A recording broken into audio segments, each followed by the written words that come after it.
जय गुरुदेव। आज हम बात करेंगे किस्सा कहानी जो हम सुनते आए हैं उनके वैज्ञानिक पक्ष की हम बात करेंगे। जैसे कल ही सोमवती अमावस्या थी और शनि जयंती और जो है वट सावित्री व्रत भी था। तो ज्येष्ठ अमावस्या मतलब शनि अमावस्या और सोमवार को थी तो सोमवती अमावस्या और उसी दिन वट सावित्री व्रत था। तो शनि अमावस्या होने से मेरे कुछ प्रिय लोगों ने पूछा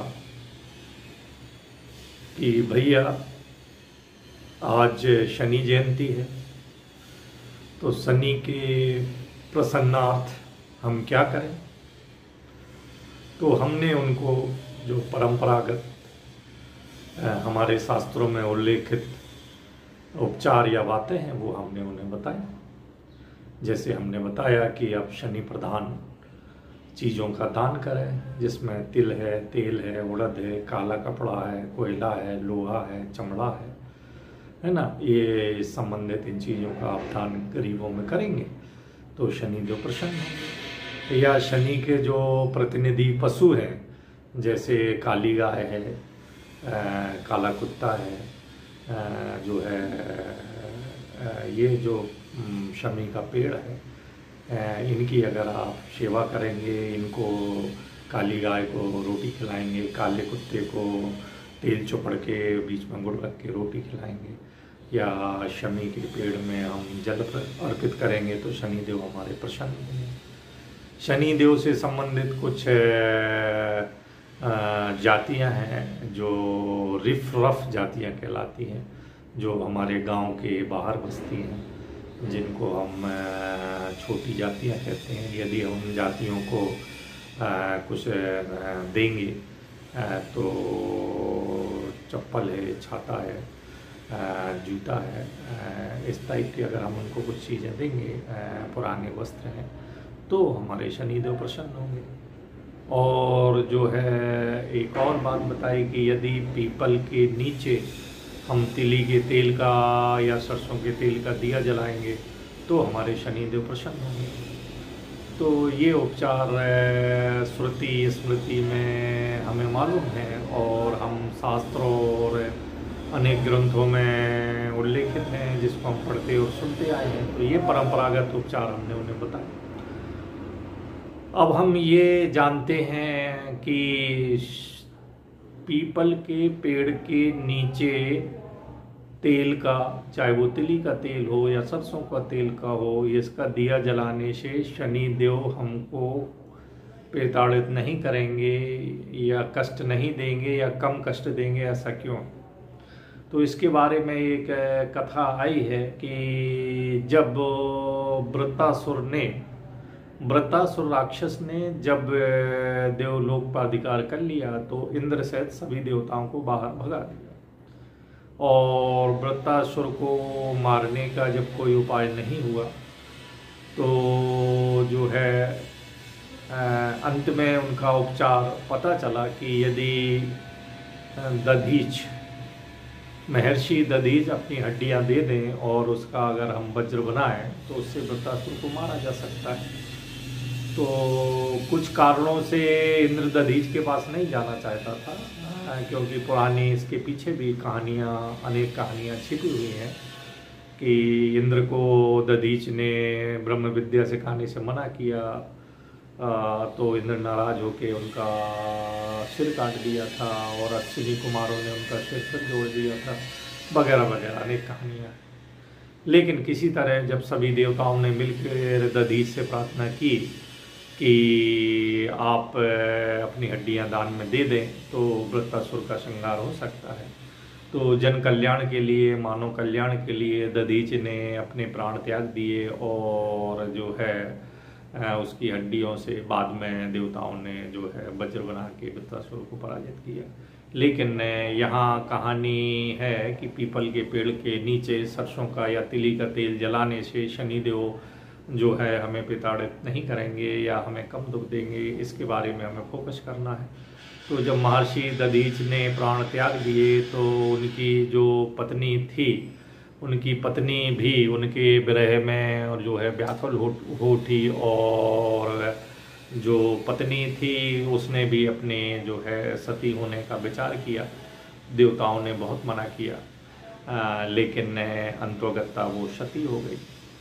तो यहाँ पे थोड़ा दधीच के जो माँ बाप हैं, तो दधीच जो हैं उत्तर प्रदेश के सीतापुर जिले के मिश्रिक तीर्थ तपोभूमि में पैदा हुए थे। इनके पिता का नाम अथर्वा और माता का नाम शांति, और मतभेद से चित्ती कहा गया है। इनकी पत्नी का नाम गविस्तिनी वगैरह बोला गया।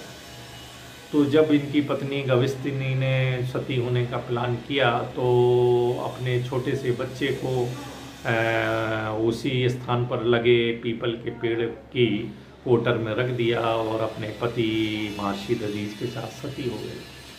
माँ के जाने पर बच्चे को भूख लगने पर बच्चे ने जो है लगातार क्रंदन करने लगा, रोने लगा और भूख से व्याकुल हो गया। तो पीपल से गिर रहे जो फल हैं वो उनका उन्होंने सेवन किया और वो सेवन करते रहे और जिंदा रहे, और वो उनकी उम्र बढ़ती रही, वो धीरे धीरे जवान हो गए।